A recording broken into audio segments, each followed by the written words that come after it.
নির্বাচন কেমন হবে সেটা যদি আগে বলি তাহলে আমার একই কথা বলতে হয়। আমার প্রশাসন যে এখনো আনস্টেবল, এক। দুই, একটা কথা আসছে লেভেল প্লেইং ফিল্ড নাই, কিন্তু অন্যান্য লেভেল প্লেইং ফিল্ড নাই শাহেদ ক্লেম করতেছে। ফর এক্সাম্পল, আমি কিন্তু বলতেছি না, আমি তো একটা রাজনৈতিক দল, যে ন শাহেদ ইউ আর রং, এই যুক্তি দিয়ে আপনি বুঝাই দেবে যে লেভেল প্লেইং ফিল্ড আছে। সেটাও কিন্তু রাজনৈতিক দলের দায়িত্ব। কারণ আপনি যদি কালকে লেভেল প্লেইং ফিল্ডের নামে আন্দোলন করেন, আমাকে তো বুঝাইতে হবে যে লেভেল প্লেইং ফিল্ড আছে, তোমার আন্দোলন যৌক্তিক নয়। এখন আসেন লেভেল প্লেইং ফিল্ডের সাথে প্রশাসনের একটা সম্পর্ক। লেভেল প্লেইং ফিল্ড ঠিক রাখার জন্য শুধুই প্রশাসন ইন জেনারেল, এই ডিসিএসপি যাই বলেন। আমি যখন জানি 10 দিন আগে একজন ডিআইজি পালায় যায়, 1 মাস আগে একজন জেনারেল পালায় যায়, তখন বুঝতে হবে যে প্রশাসনের মধ্যে অবস্থাটা কি, তারা যে এখনো আনস্টেবল সেটা ক্লিয়ার। এটা বলে নিলাম। এখন আসলে নির্বাচন হবে কি হবে না, প্রশ্ন হচ্ছে যে আমরা কিন্তু দীর্ঘ 53 বছর পর একটা জায়গায় এসে দাঁড়াইছি, এই যে শেখ হাসিনার বিরুদ্ধে বা আওয়ামী শক্তির মতো বিরুদ্ধে আর একটা শক্তি যে দাঁড়াইছে, সেই শক্তিটা কিন্তু এই মুহূর্তে ছাত্রদের নিয়োগ দেয় ইউনূস। এর আগে আমরা এরকম শক্তি দেখি নাই। এখন প্রশ্ন হচ্ছে, শেখ হাসিনা পতিত সরকার, আজকেও তারা লকডাউন দিছে, what ever the result is, লকডাউনে কিন্তু গাড়ি ঘোড়া কম নামছে, মানুষ ঘর থেকে কম বেরোইছে। তার মানে হচ্ছেই লকডাউন হাসিনার কথায়, হাসিনার পিছনে একটা পতিত শক্তি, একটা বড় শক্তি আছে, আমরা জানি, প্রশ্ন করার কোনো অর্থ নাই। বাট সেই জায়গাটা থেকে আমার প্রশ্ন যে ইউনূস সাহেব এরকম একটা টার্মোয়েল সিচুয়েশনে ওই শক্তির জন্য, পতিত শক্তির জন্য আরও 3 মাস পর্যন্ত যদি ওয়েট করে, ফেব্রুয়ারি পর্যন্ত, মধ্য ফেব্রুয়ারি মানে ধরে নিলাম পুরো ফেব্রুয়ারি, ওই ফেব্রুয়ারি পর্যন্ত ওই শক্তির কাছে ইউনূস সাহেব গ্রহণযোগ্য কিনা, যদি গ্রহণযোগ্য হন তাহলে নির্বাচন হওয়ার সম্ভাবনা আছে। আর সেই শক্তির কাছে যদি ইউনূস সাহেবের এই পিরিয়ডটা গ্রহণযোগ্য না হয়, তাহলে দেয়ার ইজ এ রিস্ক। যেটা চিন্তা করছেন, যেমন সাহেব যেটা বললো জামাত ব্যর্থ হয়েছে, অফকোর্স ব্যর্থ হয়েছে, যে মানে এর আগে নির্বাচন, এর আগে গণভোট চাইছে, এখন সে তারা 16 তারিখে দাবি দেওয়া করবে কি করে তাদের ব্যাপার, কিন্তু আপাত দৃষ্টিতে ব্যর্থ। আর বিএনপি সবচেয়ে বড় দল, বিএনপি যদি মাঠে নামে এ সরকার টিকবে না। আমি আমার কথা বলছি, বিএনপি যদি মাঠে নামে তার বিরুদ্ধে সে টিকবে না, বাট ইউনূস সাহেবকে সার্ভাইভ করতে হবে। কতখানি সেটা একটা ফ্যাক্টর, বিকজ তার মাথায় বিচারটা আছে। কারণ এই বিচারটা যদি না হয় তাহলে একটা ফেসিজমের জন্ম দিবে আবার। বিকজ যে এইবার পলিটিক্যাল লিডাররা যে চিন্তা করে যে ওকে আমরা সেভ করবো, বা পরিস্থিতি চেঞ্জ হয়ে গেলেও সেফ হয়ে গেলে আমরা করলেও সেফ হয়ে যাবো, কাজে একটা নজির দরকার।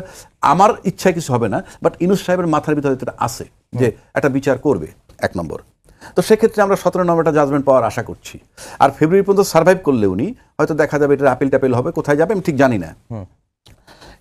আর পাশাপাশি এই বিচারটা হইলে যেটা হবে, ফেসিবাদী কায়েম করার ব্যাপারে একটু চিন্তা করবে মানুষ, যেমন আরে ভাই ছাড় পাওয়া যায় না।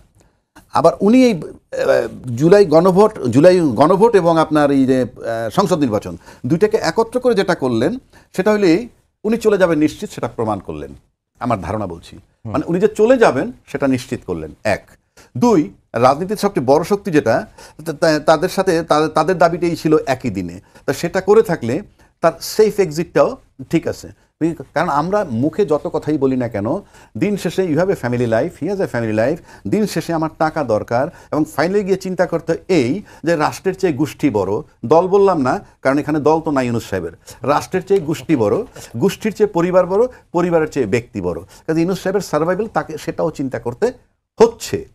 এখন একটা প্রশ্ন আছে আমার, ছাত্ররা তার নিয়োগকর্তা, আমি জানি না জুলাই আন্দোলন চলাকালীন ইউনূস সাহেবের সাথে তাদের যোগাযোগ ছিল কিনা, যদি যোগাযোগ থেকে থাকে তাহলে তো তার আন্ডারস্ট্যান্ডিং ছিল কি চায় তার কাছ থেকে থাকলে আমি কিন্তু জানি না। আমি ওই যে ট্রাইব্যুনালে যখন নাহিদ ইসলাম জবানবন্দি ছিলেন, আমি তখন ছিলাম, ওনারা বলছেন, বা আসিফ মাহমুদও জবানবন্দি দিয়েছেন, তারা বলছেন যে 4 আগস্ট প্রথম ডক্টর মোহাম্মদ ইউনূসের সঙ্গে যোগাযোগ। বেশ ভালো কথা, তাইলে 4 আগস্ট যদি হয়ে থাকে তাইলে আগে আন্ডারস্ট্যান্ডিং হয় নাই, পরে হয়েছে। পরে যদি কোনো শর্ত দিয়ে থাকে, আমি জানি না যে আমাদেরকে সেফটি চিন্তা করবেন, আমাদের জুলাই সনদ আইনি ভিত্তি লাগবে, এইগুলা যদি কথা দিয়ে থাকেন উনি, আর তারপর যদি এগুলা না হয়, তাহলে ছাত্র এটা কীভাবে নিবে, ছাত্রদের ব্যাপার, আমি জানি না, কারণ তাদের সাথে কোনো কথা হয়েছে কিনা। কিন্তু একটা জিনিস পরিষ্কার, আমার জানা মতে, আমি জানি না শাহেদ বিদেশ থাকে বা অনেক লেখাপড়া করা ছেলে, হয় যে একটা বিষয় তো স্পষ্ট যে নির্বাচনকে ডক্টর ইউনূস যেভাবে বলছেন যে ইতিহাসের সবচেয়ে সুষ্ঠু এবং শান্তিপূর্ণ নির্বাচন, সেইটা হওয়ার সম্ভাবনা নেই, বরঞ্চ আমি দেখি নির্বাচনে প্রচুর অনিয়ম এবং ব্লাডশেড দেখি আমি। এবং সহজ কথায়, কারণ প্রশাসনের এটা শুনতে খারাপ শোনায়, যেমন আমি 5 আগস্টের আগে কল্পনা করেছি যে প্রচুর ব্লাডশেড হবে। 200 মানুষ যখন মারা গেছে, আমি বলছি দিস ইজ নট এনাফ, আপনাকে ট্রিপল নাম্বার আপনাকে এক্সপেক্ট করতে হবে এবং প্রস্তুতি নিতে হবে ওইভাবে। তো আমি দেখি নির্বাচনে ব্যাপক অনিয়ম এবং ব্লাডশেডের গন্ধ পাই আমি। সেগুলার অ্যাড্রেস করার জন্য ডক্টর ইউনূসের এখনও এখনো পর্যন্ত আমরা দেখছি আনডিসাইডেড একটা বিষয়। যেমন হলো এখানে আমি বলছি না যে আওয়ামী লীগকে পতিত আওয়ামী লীগকে নির্বাচনে আসার সুযোগ করে দিতে হবে, কিন্তু আমরা এখনো দেখছি জাতীয় পার্টি নির্বাচন করবে কি করবে না এই সিদ্ধান্ত সরকার দিতে পারে নাই। এমনকি এই ঐক্যমত কমিশনের আলোচনায় জাতীয় পার্টির রোল কি হবে, তারা এই ঐক্যমত কমিশনের আলোচনায় থাকবে কি না থাকবে, গভর্নমেন্ট সিদ্ধান্ত নিতে পারে না। আমার মনে আছে গত বছর নভেম্বরে যখন আমি এই দেশে আসি, আমি তখন প্রধান উপদেষ্টার কাছের মানুষদের জনে জনে যে বলেছি যে জাতীয় পার্টিকে আপনারা প্রক্রিয়ার মধ্যে রাখেন, এই কারণে রাখেন আপনি ফ্যাসিবাদ এবং ফ্যাসিবাদের দোসর হিসেবে বৃহৎ রাজনৈতিক অ্যালায়েন্সকে আপনি শত্রু বানাতে পারবেন না। আপনি শত্রুর সংখ্যা যত আপনার কম হবে, আপনার উইনিং ক্যাপাসিটি তত বেশি হবে। আপনি যদি শত্রুর সংখ্যা বড় করে ফেলেন, আপনার লুজিং ক্যাপাসিটি সম্ভাবনা বেশি। সুতরাং আওয়ামী লীগকে কোণঠাসা করার জন্য শুধুমাত্র আওয়ামী লীগের যাদের হাতে রক্তের দাগ, কেবল তারা ছাড়া বাকি সবাইকে আপনার আস্থায় নিয়ে আসতে হবে। সেই ক্যাটাগরিতে জাতীয় পার্টিকে আপনারা যে ঐক্যমত্য কমিশনে ডাকেননি, এটা অন্যায় হয়েছে। আমাকে উত্তর দেওয়া হয়েছিল কি জানেন, যে মাত্র তো 5 আগস্ট হইলো, এখনো মানুষের সেন্সিটিভিটি যায় নাই, কিন্তু আলটিমেটলি জাতীয় পার্টি আসবে এই আলোচনায় কিংবা এই প্রসেসে থাকবে। আমরা কি দেখলাম, আমরা কি দেখলাম গত 1 বছরও তাদেরকে আমি নট অ্যাডভোকেটিং ফর জাতীয় পার্টিস পলিটিক্স, বাট আমি অ্যাডভোকেটিং ফর বাংলাদেশ রাষ্ট্রের স্থিতিশীলতা। 18 কোটি 20 কোটি মানুষের দেশ, 3% জামাত ইসলামের কর্মী সমর্থকদেরকে আস্থা নিতে পারেনি শেখ হাসিনা, এই জন্য তার 17 বছরে জ্বালা ও পোড়া অস্থিতিশীলতার মধ্যে দিয়ে গিয়েছে। শেখ হাসিনা অপরাধী, ওবায়দুল কাদের অপরাধী, কামাল অপরাধী, জিয়াউল হক অপরাধী, ফাঁসি দেন তাদেরকে, সমস্যা নাই। কিন্তু এই মতাদর্শের মানুষদেরকে কোনো না কোনোভাবে যদি আপনি রাজনৈতিক প্রসেসের মধ্যে না আনতে পারেন, এমনকি তাদের সফট সমর্থক হিসেবে জাতীয় পার্টিকেও যদি আপনি প্রসেসের বাইরে রাখেন, তাহলে আপনাকে কি করতে হবে? প্রতিদিনই মুগুর নিয়ে তাড়াইতে হবে। ও মুগুর যার শক্তি বেশি সে আমাকে পরাস্ত করবে, করতে করতে একটা যুদ্ধ অবস্থা তৈরি হবে। এই জন্যই আমি বলেছি যে নির্বাচনটা ডক্টর ইউনূস যে চেয়েছেন শান্তিপূর্ণ এবং সবার কাছে গ্রহণযোগ্য, সেটা তিনি মুখের কথা বলেছেন, কিন্তু করার জন্য তার জায়গা থেকে যে অপ্রিয় সিদ্ধান্তগুলো নেওয়ার কথা ছিল ডক্টর ইউনূস নিতে পারেননি বলেই। আই ডোন্ট কেয়ার এটা আমার এই বক্তব্যে বিএনপি মাইন্ড করবে না ভালোবাসবে, I don't care Awami League mind করবে না ভালোবাসবে, আই ডোন্ট কেয়ার জামাত কিংবা এনসিপি কিংবা তরুণ দলগুলো ওরা মনে করবে আমি ফ্যাসিবাদের দোসর। আমার কাছে বাংলাদেশ সবার আগে। আমি বাংলাদেশ রাষ্ট্রের স্থিতিশীলতা চাই, স্ট্যাবিলিটি চাই। আমি চাই সহাবস্থানের রাজনীতি, কেবল অপরাধী যারা তাদের শাস্তি, আর বাদ বাকি সবাইকে আমার আস্থায় নিয়ে আমি শত্রুর সংখ্যা কমাতে চাই। শত্রু যে তাকে আমি কোণঠাসা করতে চাই, আমার বন্ধুত্বের কলরব বাড়াতে চাই, সেইটা হয়নি। এই জন্য নির্বাচন যে শান্তিপূর্ণ হবে আমি বলতে পারছি না। জাতীয় পার্টি আওয়ামী লীগের দোসর হিসেবে এই কর্তৃত্ববাদী শাসন টিকিয়ে রাখতে অবদান রেখেছে, অবশ্যই রেখেছে। জাতীয় পার্টি কর্তৃত্ববাদী শাসন হিসেবে আপনার আওয়ামী লীগকে টিকিয়ে রাখতে সাহায্য করেছে। কে সাহায্য করে নাই? আজকে মামুনুল হক হেফাজত 5 আগস্টের 3 দিন আগে স্বরাষ্ট্রমন্ত্রীর বাসায় যে মুসলিকা দিয়ে এসেছেন হেফাজতের শীর্ষ নেতারা। আমি পুরো হেফাজতের জনগোষ্ঠীকে দায়ী করছি না, তারা ইসলামিক, আমি ইসলামী ভাই বোনদের ভালোবাসি, তারা আমার রক্তের ভাই, এবং অনেক মানুষ আমি দেখেছি তারা মাদ্রাসার ছাত্ররা জান দিয়ে ফেলেছে, কিন্তু যারা নেতৃত্বে তারা তো সরকারের সাথে আপোষ করেছে। আজকে চরমোনাইয়ের ঠাট্টা করে বলেছে আমরা নাই, চরমোনাই হুজুর কি করেছে? তারা তো আওয়ামী লীগের সহযোগী সংগঠন হিসেবে নির্বাচনকে বৈধতা দিয়েছে। তারা যদি আজকে এই রাজনৈতিক প্রসেসের মধ্যে আসতে পারে, সহযোগী হিসেবে জাতীয় পার্টি কেন আসবে না? আমার তো টার্গেট হচ্ছে, আমি যখন রাষ্ট্র পরিচালনা করি, ম্যান্ডেট যখন আমি পাই, আমার টার্গেট হচ্ছে এই রাষ্ট্র সবার, এক্সক্লুড করে রাষ্ট্র পরিচালনা করার নীতি তো ফ্যাসিবাদী শাসন ব্যবস্থা তৈরি করে। জি রাজ্জাকি ভাই, যে এই প্রশ্নটা নিয়ে একটু আলোচনা করি, যে জাতীয় পার্টিকে ঐক্যমত্য কমিশনের কোনো প্রক্রিয়ায় না রাখাটা জাহেদ ভাইয়ের ভাষায় এটি অনৈতিক হয়েছে বলে।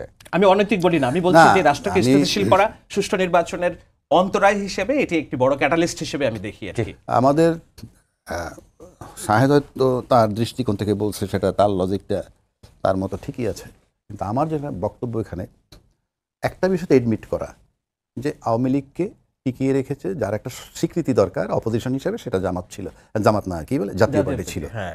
তো এই যে আপনি স্বীকৃতিটা দিচ্ছেন, এবং এই স্বীকৃতির কারণে দেখেন তারে আপনি ডেকে আনেন ঐক্যমত কমিশনে বা না আনেন, সংস্কার কমিটিতে আনেন বা না আনেন, তাদের মোরাল কারেজটা কিন্তু নাই।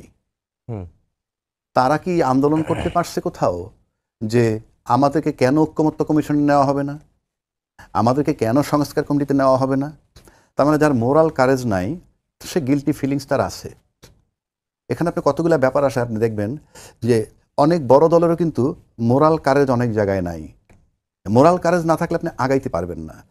যেমন আমি ওই শাহেদ যদি আমার প্রতি কোনো কারণে দুর্বল থাকে, সে কিন্তু আমার কাছে সামনে বসে আমার বিরুদ্ধে একটা কথা বলা তার কঠিন হবে, বাট ইট ইজ এডমিটেড যে সে দোষর ছিল। এখন সেক্ষেত্রে আমাদের ভুলটা কোথায় হয়েছে?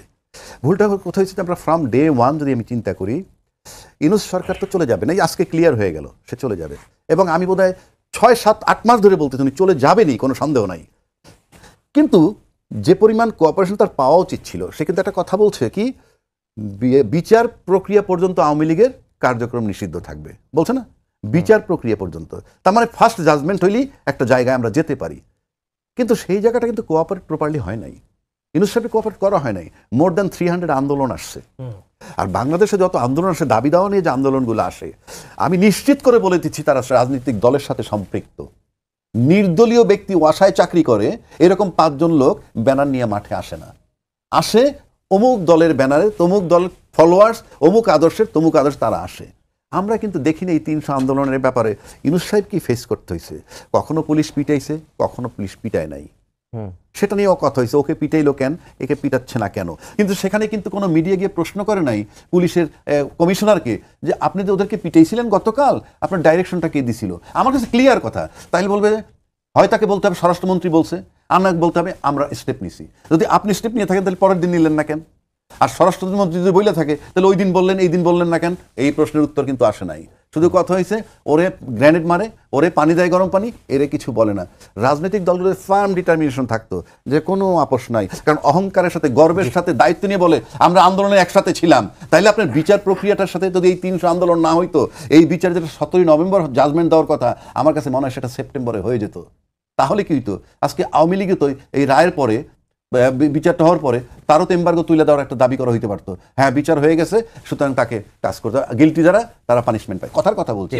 আমি এটাও মনে করি যে তারাও যেই আওয়ামী লীগের যেই স্পেসটা পাওয়ার কথা নৈতিকভাবে তারা মনে করে, এবং আমরাও মনে করি যে একটা পলিটিক্যাল স্পেস না থাকলে গণতন্ত্র থাকে না, সেইটার অন্তরায় তারা নিজেরাই সৃষ্টি করছে। আজকে যেই লকডাউন দিতে পারে, কিন্তু যেভাবে নেতা নেত্রীরা বলছে আগুন দেওয়ার জন্য, এবং নির্দেশনা দিচ্ছে, এই যে ধরা পড়ছে যারা 500 টাকার বিনিময়ে, 1000 টাকার বিনিময়ে, এটা তো একদম প্রথমত হচ্ছে তাদের উপরে মরা আছে, এরপরে খাড়ার ঘা মরা হচ্ছে। তারা 2000 ছাত্র জনতার হত্যার দায়ে অপরাধী, গণধিকৃত দল, এবং তাদের কার্যক্রম নিষিদ্ধ আছে। খাড়ার ঘা হচ্ছে এই যে আপনি সন্ত্রাস করছেন, সহযোগিতা না করে যদি অ্যাড্রেসে নিতেন এবং রিয়েলাইজেশনস করতেন, তাহলে হয়তো বা সিম্পথির একটা জায়গা থাকতো। এখন তো ইজিলি সন্ত্রাস বিরোধী আইনে তাদের কার্যক্রম নিষিদ্ধ করার একটা তারা তৈরি করছে। বলে কি তালিকা করো, দেখে নিব, লিস্ট করো, কিভাবে রাজনীতি না। জি, ছোট একটা বিষয় একটু আলোচনা করতে চাই, সাথে 3 মিনিট সময় আছে। আজকে যুগান্তর একটি খবর ছিল শাহেদ ভাই, এই 63টি আসন ফাঁকা থাকলে সর্বোচ্চ 40টি আসন শরিক দল ও মিত্র জোটকে ছেড়ে দিতে পারি, এটা বিএনপির বিষয়ে বলছি। তবে এনসিপি এবং বাংলাদেশ খেলাফত মজলিস সমঝোতায় না হলে, তারা সমঝোতায় না এলে 23টি আসনে নেমে আসবে, মানে জোটের শরিকদের 23টি আসন দেবে। শেষ পর্যন্ত কি আসলে এনসিপি বিএনপির দিকে যাবে কিনা, কি মনে হয় আপনার? দেখুন, এনসিপি যেন এই আসন ভাগাভাগির খেলায় বিএনপিকে ভালো মতো খুবলে ধরতে পারে, সেজন্য এই যে সংস্কার, গণভোট, পিআর, এটা নিয়ে গত 15-20 দিনের একটা জটলা চলেছে। সেইটা আজকের মধ্যে দিয়ে যদি শেষ হয়, তাহলে আমরা ধরে নিব যে বার্গেনিং পাওয়ারটা কমে যাবে এনসিপির, সেটা বিএনপির কাছে। জামায়াত ইসলামীও এই সময়টা তারা পেয়েছে। আমি অফ দ্য রেকর্ড যেসব সংবাদ পেয়েছি সেটা হলো যে এনসিপির সাথে বিএনপির নেতৃবৃন্দের হয়তো, যেটা আব্দুল কাদের অভিযোগ করেছে যে দিনের বেলা গালাগালি দিচ্ছে, রাত্রে যে আলোচনা করছে, আলোচনা যে হয়েছে এটি সত্য, তো সেখানে তারা হয়তো 20-22টা আসনের ব্যাপারে চেয়েছে, কিন্তু বিএনপি সম্ভবত 8 থেকে 8টার বেশি তারা সম্ভাবনা দেখছে না, বরঞ্চ ওই আসনগুলো ছেড়ে দিলে অন্য জামাত জয়ী হয়ে যাবে, এমন ঝুঁকির মধ্যে তারা আছে। সেই কারণে ওই সমঝোতাটা হয়নি। তো বিএনপি যখন এই অবস্থায়, তখন জামাত ইসলাম তাদেরকে 80 থেকে 100 আসনে নিশ্চিত জয়ের জন্য নিশ্চয়তা দিয়েছে, এবং সমস্ত কর্মী সমর্থক। শুধু তাই না, অর্থ নির্বাচন করার জন্য সেটি একটি বড় প্রয়োজনীয় বিষয়। এনসিপির কাছে অর্থ নেই, তাদের নেতারা ব্যক্তিগতভাবে বড়লোক হয়েছে, কিন্তু বড়লোকের টাকা পার্টি ফান্ডে যায় নাই। সো এনসিপি পার্টিগতভাবে খুব দুর্বল, তাদের পয়সা লাগবে, জামাত ইসলামের তরফ থেকে তাদেরকে পয়সাও অফার করা হয়েছে। সুতরাং তারা 30 সেকেন্ড আমি সিম্পল বলবো, গণতন্ত্র এটা পারমিট করে না। যার জল দল নির্বাচন করবে, আপনি এনসিপির সাথে তোমার এই কয়টা সিট দিব, অমুকের এই এটা কি গণতন্ত্র পারমিট করে?